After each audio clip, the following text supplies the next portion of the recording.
First at 4, disturbing new details in the attack at the home of House Speaker Nancy Pelosi. Her husband hospitalized as we learn more about the man police have in custody. The parents of the Oxford High School accused shooter appearing in court for the first time since their son's guilty plea. Paula. I'm going to put you on the track. I am taking a race car driving course because, believe it or not, the things I'm learning in this course can actually help me teach you how to drive better in inclement Michigan weather. Well, hopefully we won't have to use those skills for a while, right? We've got sunshine out there now. Great way to end the work week. Temps in the 50s. I'll have your weekend forecast and a sneak peek at Halloween coming up. Live from downtown Detroit, Local 4 News First at 4 starts now. We start things off here at 4 with an update on a terrifying incident at the California home of House Speaker Nancy Pelosi. Her husband violently attacked by an intruder and then rushed to the hospital. Kimberly Gill is live right now in the newsroom with the very latest. Kim. Hi, Karen. Good afternoon. 82-year-old Paul Pelosi had surgery this morning and is expected to make a full recovery despite suffering blunt force injuries from a hammer. Nancy Pelosi was not in San Francisco when the man broke into the home around 5:30 in the morning Eastern time. Police confirmed this was not random and the home was specifically targeted. Sources close to the investigation say the intruder kept repeating, "Where's Nancy? Where's Nancy?" and tried to tie up Paul Pelosi. The San Francisco police chief spoke a short time ago describing what his officers encountered at the scene. Our officers observed Mr. Pelosi and the suspect both holding a hammer. The suspect pulled the hammer away from Mr. Pelosi and violently assaulted him with it. Our officers immediately tackled the suspect, disarmed him, took him into custody, requested emergency backup, and rendered medical aid.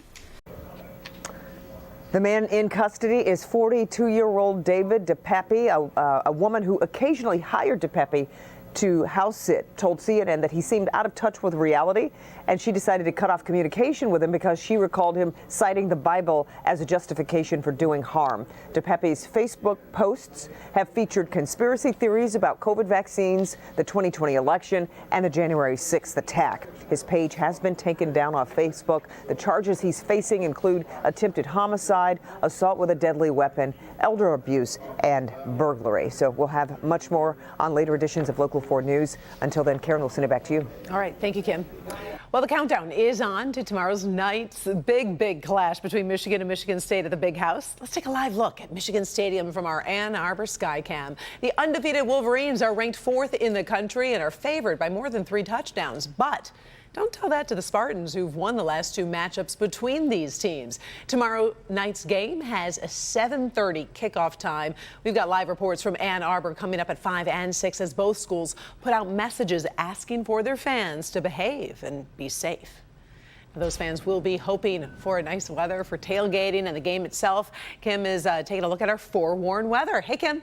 Hey, Karen. Well, it is going to be nice for October. I mean, it's not the 70s, so it will be cold during the game.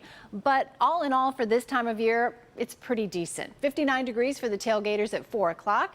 Now at 7 o'clock, we start cooling down quickly because the sun will have set, and during the game, temps will drop down through the 40s. So it will be very chilly during the game, but dry, and winds should be fairly light. 59 degrees right now at Metro Airport, also City Airport, 57 in Pontiac, popped up to 60 in Howell and also in Flint. Clouds and radar, not much out there now. We've got a lot of sunshine. Looks like a beautiful start to our weekend. Tomorrow's forecast, a lot of sunshine with highs in the low 60s. I'll have a look at your Halloween forecast in just a few minutes. Looking forward to that one. All right. Thank you, Kim.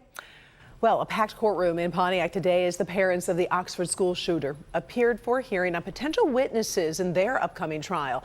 It is the first time that we've seen Jennifer and James Crumbly since their son Ethan pled guilty last week to, or I should say this Monday, to murder and terrorism charges in the shooting that killed 4 students last year. The parents are charged with involuntary manslaughter, with the prosecutor arguing they put their son on a path to violence. Both sides presented arguments today on whether or not experts on mass shootings should be allowed to testify at trial. No decision has been made. The trial is set for January 17th. A judge says he will reveal on Monday whether ex-Grand Rapids police officer Christopher Shore will go on trial for shooting and killing Patrick Lyoya. Shore is charged with second-degree murder. Today, the judge listened to testimony for a second straight day. He'll take the weekend to review the evidence and then will announce his decision on Monday morning. First at 4, we are on top of stories this Friday afternoon, making headlines all around the world. Jerry Lee Lewis, one of the last of the original pioneers of rock and roll, has died. With hits like Great Balls of Fire and a whole lot of shaking going on, Lewis was there in the beginning with the likes of Elvis, Chuck Berry, Buddy Holly, and Johnny Cash. Lewis's hits, along with his piano riffs, ignited the pop, country, and R&B charts simultaneously. Lewis passed away at his home in Mississippi. He was 87 years old. Well, the high rate of inflation has many workers feeling like they are making less money, even though pay has technically gone up. The quarterly report from the Bureau of Labor Statistics says pay increased 1.3% in the third quarter. Now, for the year, wages and salaries are up 5%, but that's without adjusting for inflation. So when you account for rising prices, workers are actually making 3% less this year. As for employers, they're paying 1% more, not accounting for inflation.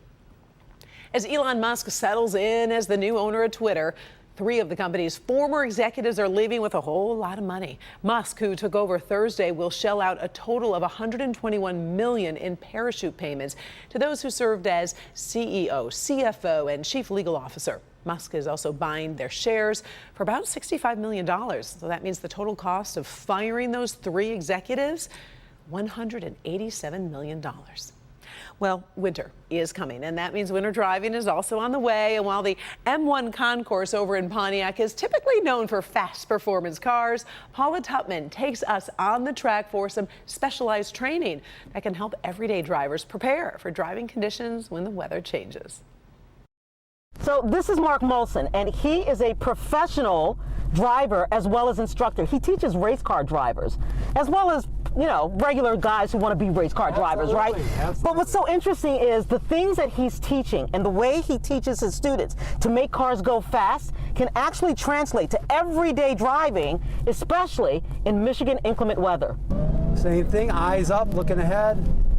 He says the most important skill in Michigan is accident avoidance. While keeping your foot evenly on the gas, you have more control of your car when your foot is on the gas than you do when it's on the brake. Something's falling in front of us, and we're going to make this maneuver getting over. Eyes up, looking where you want the car to go.